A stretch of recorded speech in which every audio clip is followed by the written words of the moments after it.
नहमदुहु व नुसल्ली अला रसूलिहिल करीम अम्मा बाद फ़अऊज़ु बिल्लाहि मिनश शैतानिर रजीम बिस्मिल्लाहिर रहमानिर रहीम इन्नमस सदक़ातु लिल फ़ुक़रा वल मसाकिन वल आमिलीना अलैहा वल मुअल्लफ़ातिल क़ुलूब फ़िर रिक़ाब वल गारिमीना फ़ी सबीलिल्लाह व इब्निस सबील फ़रीदतम मिनल्लाहि वल्लाहु अलीमुन हकीम। আমি এই আয়াতের অর্থ করছি না, শুধু একটা জিনিস আপনাদেরকে বলছি, সাদকাতুল ফিতর কয় শ্রেণীর মানুষ আজকে আমাদের কাছে পাবে, সেই সমস্ত জিনিসগুলো নিয়ে একটু আলোচনা করে আমার খুতবা ইতি ঘটাবো। ওমা তৌফিক ইল্লা বিল্লাহ। আল্লাহ পাক রব্বুল আলামিনের আদেশ সূরা তওবার 60 নম্বর আয়াত আল্লাহ পাক রব্বুল আলামিন ঘোষণা দিয়েছেন সাদকাতুল ফিতর, অর্থাৎ এই যে ফিতরার টাকা কয় শ্রেণীর মানুষ পাবে? 8 শ্রেণীর মানুষ এই টাকার হকদার রয়েছে। কোন কোন শ্রেণী একটু শুনে নিই, তারপরে বক্তব্য শেষ করব। 1 নম্বর যেটা আল্লাহ পাক রব্বুল আলামিন বলেছেন ওয়াল ফুকারা, আমরা সকলে জানি ওয়াল ফুকারা অর্থাৎ ফকির, যারা মানুষের দ্বারে দ্বারে চেয়ে বেড়ায়, যারা মানুষের দ্বারে দ্বারে ভিক্ষা করে বেড়ায়, তাদেরকে বলা হয় ফুকারা, অর্থাৎ ফকির মানুষ এই টাকার হকদার রয়েছে। এবং তারপরে দ্বিতীয়তে বলা হয়েছে ওয়াল মাসাকিন এবং মিসকিন কোনগুলা? আমাদের অনেকে হয়তো এই ধারণা নাই যে মিসকিন কারা। মিসকিন আল্লাহ রাসূল সাল্লাল্লাহু আলাইহি সাল্লাম যেটা বলেছেন, মিসকিন হচ্ছে ওই ব্যক্তি যাদের অভাব আছে, অনটল আছে, যার সংসার চলে না, অথচ মানুষকে বলতে পারে না ভাই আজকে আমার বাড়িতে রান্না হয়নি, ভাই আমি এই ঈদের মৌসুমে একটা জামা কিনতে পারলাম না, ভাই আমার এই ঈদের মৌসুমে আমি একটা খেজুরের প্যাকেট কিনতে পারলাম না। এই সমস্ত মানুষগুলো হচ্ছে মাসাকিন অর্থাৎ মিসকিন। আর আল্লাহ রাসূল সাল্লাল্লাহু আলাইহি ওয়াসাল্লাম বলেছেন ওই সমস্ত মানুষগুলোকে তোমরা গ্রামের মধ্যে খুঁজে বেড়াও যে কোন শ্রেণী ওই সমস্ত মানুষ কে রয়েছে, এবং তাদেরকে বেশি বেশি করে তোমরা দান করো। কেন? তারা মুখ জবান খুলে তারা মানুষকে বলতে পারে না যে আমার অভাব হয়েছে, আমার অনটল হয়েছে। তারপর 3 নম্বর হচ্ছে ওয়াল আমিলিনা আলাইহা, এবং জাকাত আদায়কারী। ওয়াল আমিলিনা আলাইহা, এইখানে বলা হচ্ছে এই জিনিসটা আজকে বর্তমান সময় উঠে গেছে।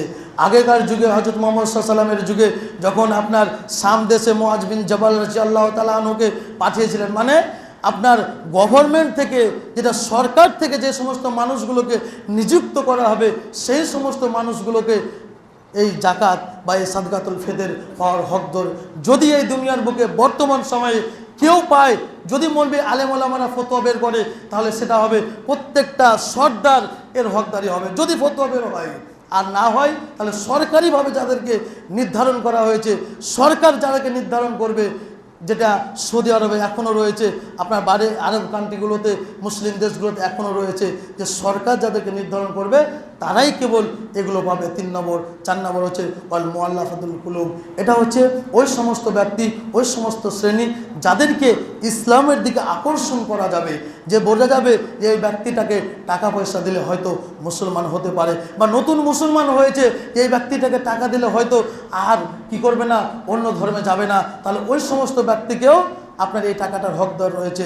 আপনার কিনা 5 নম্বর যেটা অফির রিকাব হলো ওই সমস্ত যাদের, রিকাব হচ্ছে আপনার কিনা গোলাম। বর্তমান সময়ে গোলাম নাই, গোলাম ওই সমস্ত গোলাম যারা আপনার কিনা মানুষের কাছে, হযরত মুহাম্মদ সাল্লাল্লাহু আলাইহি ওয়াসাল্লামের যুগে ছিল যে একটা বড় লোক যারা ছিল তারা গরিব মানুষকে কিনে নিয়ে তাদের কাজের লাগাতো। বলা হচ্ছে ওই গোলামগুলো হকদার রয়েছে সাদকাতুল ফিতরের, আপনার কিনা পাওনার সাদকাতুল ফিতর, জাকাতুল ফিতর এরা পাবে। আপনার 6 নম্বর হচ্ছে ওয়াল গারিমিনা, দেনাদার ব্যক্তি, যাদের দেনা রয়েছে, দেনার 3টা ভাগ করা হয়েছে। এক, যে যারা দেখবেন সমাজের মধ্যে এমন এক শ্রেণীর মানুষ রয়েছে যারা কাউরি একটা বিচার হচ্ছে, সেই বিচারের জামিনদার হয়েছে। দেনা মানে এই নয় যে আপনি জমি জায়গা কিনেছেন যে দেনা হয়ে গেছেন, এই দেনা নয়।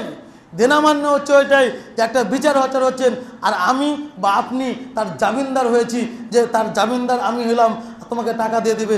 যদি সে টাকা পরিশোধ করার পরে ও যদি টাকা না দেয়, তাহলে ওই ব্যক্তিটা আপনার এই সাদকাতুল ফিতর পাওয়ার হকদার। আপনাকে বুঝতে হবে দেনাদার মানে এই নয় যে নিজস্ব কোনো কাজে, নিজের জমি করতে গিয়ে, দোকান করতে গিয়ে, মাল কিনতে গিয়ে টাকা নিয়ে দেনাদার হয়ে গেলাম, ওরা এই টাকার হকদার নয়। 6 নম্বর। 7 নম্বর হচ্ছে ফি সাবিলিল্লাহ, মুজাহিদ এবং গাজিরা। মুজাহিদ যারা আল্লাহর রাস্তায় শহীদ হয়েছে, গাজিরা যারা আল্লাহর রাস্তায় গিয়েছে, যারা আল্লাহর রাস্তায় জীবন দিয়েছে, তারা আর ইবনে সাবিল, মুসাফির, যারা মুসাফির অবস্থায় রয়েছে, তারা বড়লোক হলেও, তারা কোটিপতি হলেও যদি মুসাফির অবস্থায় থাকে আর যদি তার কাছে টাকার অনটল হয়, তাহলে এ বলা হচ্ছে, আল্লাহ পাক রব্বুল আলামিন বলছেন যে তারা ওই টাকার হকদার রয়েছে। 8টা খাত রয়েছে।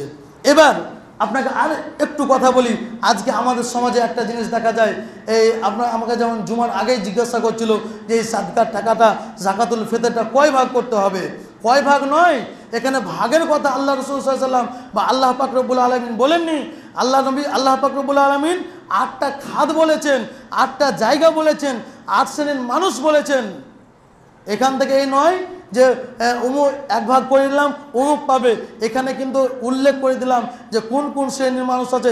এমনকি যারা ফতোয়া ফরজ দেয় যে মাদ্রাসা মসজিদগুলো, তাদের কিন্তু এখানে কি নাই, উল্লেখ নাই যে অমুক মাদ্রাসাকে আমি 60% দিয়ে দিলাম, আমার গ্রামের মাদ্রাসা বা অমুক মাদ্রাসা আসবে ওকে আপনি আপনার কিছু টাকা দিয়ে দিলাম, এরকম নাই। এখানে ওইরকম কোনো কথাই আসেনি। আপনাকে 8টা খাত বললাম, তার মধ্যে কয়েকটা খাত অলরেডি বন্ধ হয়ে গেছে। তার মধ্যে সেটা হচ্ছে গোলাম আজাদ করা, বর্তমানে গোলাম আজাদ নাই। আর আরেকটা কি বললাম যে ওয়াল আমেলিনা, যারা জাকাতকে তোলে, জাকাত আদায় করে, যদি কোনো দিন ফতোয়া বের হয় তাহলে প্রত্যেকটা সর্দার পাবে, যদি ফতোয়া না বের হয় তাহলে সরকার থেকে যাকে নির্ধারণ করা হবে তারাই মাত্র এর হকদার হবে।